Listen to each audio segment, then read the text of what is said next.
عايز تخس 5 كيلو في اخر 10 ايام في رمضان، امشي على النظام ده. الناس اللي ضيعت رمضان وعايزه تعوض في اخر 10 ايام، الرجيم دوت هيخسسنا 5 كيلو في اخر 10 ايام في رمضان.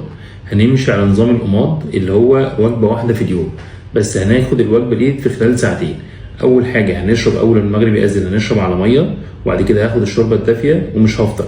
هستنى ساعه بعديها، وبعد كده هاخد البروتين بتاعي والخضار وسلطه، وهمشي على النظام دوت. مش هاكل اي وجبه تاني لغايه تاني يوم في نفس الوقت.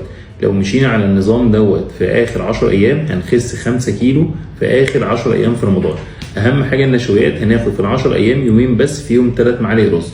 يبقى هناخد اول ما المغرب يأذن هفطر على ميه، وبعد كده شوربه دافيه، اي شوربه ما عدا لسان عصفور طبعا، مش عايزين اي حاجه فيها نشويات.